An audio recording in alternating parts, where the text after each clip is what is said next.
This channel's content is strictly for educational and informational purpose and does not endorse or promote any form of violence, harm, illegal activities, self-injuries and communal disharmony. Vote পর্ব মিটলেও অশান্তির বিরাম নেই এই বাংলায়। Naihati Trinamool party অফিসের সামনে বোমাবাজি করা হয়েছে বলে অভিযোগ। এই ঘটনায় বিজেপিকে নিশানা তৃণমূল কংগ্রেসের, যদিও তৃণমূলের অভিযোগ অস্বীকার বিজেপির। অশান্তির বিরাম নেই এই বাংলায়। ঠিক কি হয়েছে জানবো, আমরা কথা বলবো। বরুণ আমাদের সঙ্গে রয়েছেন, আমাদের প্রতিনিধি টেলিফোন লাইনে। বরুণ, কি অভিযোগ করা হচ্ছে? দেখো, নৈহাটি অঞ্চলে 7 নম্বর ওয়ার্ড, এই নৈহাটি 7 নম্বর ওয়ার্ড অঞ্চলে যে তৃণমূল পার্টি অফিস আছে, সেই তৃণমূল পার্টি অফিসের সামনে কিন্তু গতকাল রাতে দুষ্কৃতীরা বোমাবাজি চালায়। এরপরে কিন্তু তৃণমূলের তরফ থেকে অভিযোগ করা হয় সরাসরি একেবারেই বিজেপির দিকে, বিজেপি আশ্রিত দুষ্কৃতী তারাই কিন্তু এই ধরনের ঘটনা ঘটিয়েছে। অপরদিকে ভাটপাড়া প্রিয়াঙ্কু পান্ডে, যিনি কিন্তু একেবারেই যে অর্জুন সিং তার ইলেকশন এজেন্ট ছিলেন, সেই ইলেকশন এজেন্টের বাড়ির সামনে কিন্তু বোমা মারা হয় সেই গতকাল রাত্রেই। এ নিয়েও কিন্তু প্রিয়াঙ্কু পান্ডে যেটুকু জানাচ্ছেন যে একেবারেই তৃণমূল আশ্রিত দুষ্কৃতীরা তারাই কিন্তু এই ধরনের ঘটনা ঘটিয়েছে। যেহেতু তারা ভোটে হেরে যাবে সেই ভয়ে তারা কিন্তু এই ধরনের আতঙ্ক সৃষ্টি তৈরি করতে চাইছে, যাতে গণনার দিন যাতে লোকজন সেখানে না পৌঁছায় বা লোকজন পৌঁছাতে না পারে, তার সেই আতঙ্ক তৈরি করার জন্যই এই ধরনের ঘটনা কিন্তু ঘটানো হচ্ছে।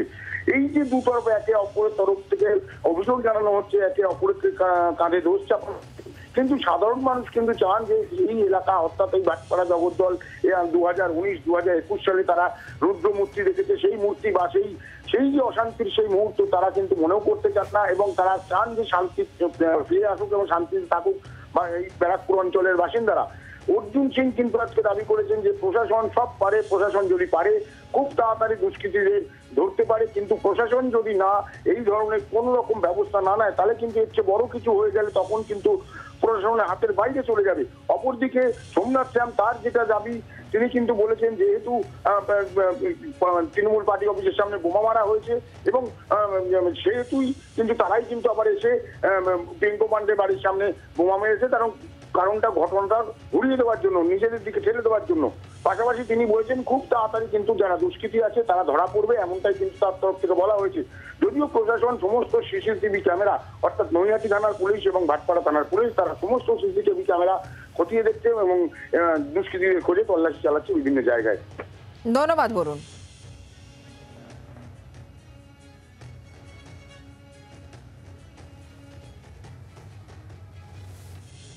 আমাদের ব্যারাকপুরের সাংসদের বাসভবনে বাড়ি অফিসে বসে কিছু কাউন্টিং এর নিয়ে কাজ করছিলাম, তখন হঠাৎ ফোন আসে যে আমার বাড়ি পাশে কেউ বুলেট করে এসে বোমা চালিয়ে চলে গেছে। সঙ্গে সঙ্গে আমি ভাটপাড়া থানাকে ফোন করি, তখন পুলিশের ডিপার্টমেন্ট থেকে জানা যায় কি ওরা এখানেই আছে স্পটে। আমি ঠিক আছে আমি যাচ্ছি। যখন এসেছে তখন দেখলাম মাঠে একটা বোমা পড়েছে, সেই ওখান থেকে কিছু স্টিল ফিস্টিল জিনিসগুলো ও পুলিশের লোক তুলেছে। তারা বললো নিশ্চয়ই সিসিটিভিতে কিছু বের হতে পারে আপনার বাড়ির, আপনি দেখে নিন। তো বাড়ির সিসিটিভি ফুটেজেও তারা দেখতে পাচ্ছে যে বুলেট করে এসে দুজন এসেছে, তার মধ্যে একজন বোমা চালিয়েছে, একদম স্পিডে টেনে বুলেটটা নিয়ে চলে গেছে। বিজেপির তরফ থেকে অর্জুন সিং তিনি এই বিষয় নিয়ে কি বলেছেন, এবং পাল্টা তৃণমূল কংগ্রেসের তরফ থেকে সোমনাথ শ্যাম তারই বা কি বক্তব্য শুনুন। আমার একটাই বক্তব্য, যাকে ফাঁসাতে হয় তাদের ক্যামেরায় ছবি উঠে, আর যাদেরকে ফাঁসাতে হয় না তাদের ক্যামেরায় ছবি উঠে না।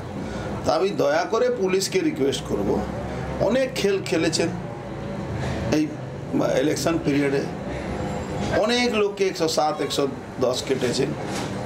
তা এবার তো ল অ্যান্ড অর্ডার দায়িত্ব আপনার আছে, এই ল অ্যান্ড অর্ডার দায়িত্বটাকে পালন করবে। আর ব্যারাকপুরের ইতিহাসটাকে একটু জেনে নিন। ব্যারাকপুরের ইতিহাস না জেনে যদি এই ধরনের কাজকে প্রশ্রয় দেয় প্রশাসন, আমার মনে হচ্ছে প্রশাসন এটা ভুল পদক্ষেপ নেবে। আমি আপনাদের দায়িত্ব নিয়ে বলছি, যেহেতু সিসিটিভি ফুটেজে এসেছে, আগামী 24 ঘন্টার মধ্যে আমার মনে হয় তারা গ্রেফতার হয়ে যাবে। এগুলো শুধুমাত্র একটা মহলটাকে নষ্ট করার একটা প্রচেষ্টা। যেহেতু ব্যারাকপুর লোকসভা মানে বোম, গুলি, খুন খারাপ এরকম একটা রীতি চলে এসেছে দীর্ঘদিন থেকে, সেইটাকে বজায় রাখার কেউ না কেউ চেষ্টা করছে। যেহেতু এইবার ব্যারাকপুর লোকসভার ইলেকশন সব থেকে শান্তিপ্রিয় ইলেকশন হয়েছে, যেখানে একটা চড়থাপ্পড়ও হয়নি। শুধুমাত্র দেখা গেছে বিদায়ী সাংসদ সবাইকে মা বোন তুলে খিস্তি দেওয়া এবং গালাগালি দেওয়ার, তাছাড়া আর কিছু দেখা যায়নি। তো সেই পরিস্থিতিতে কেউ এটাকে উত্তপ্ত করার চেষ্টা করছে, ভুল করছে।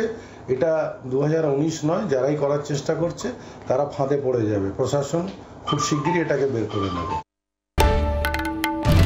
বাংলার আওয়াজ, বাঙালির আবেগ, জি 24 ঘন্টা।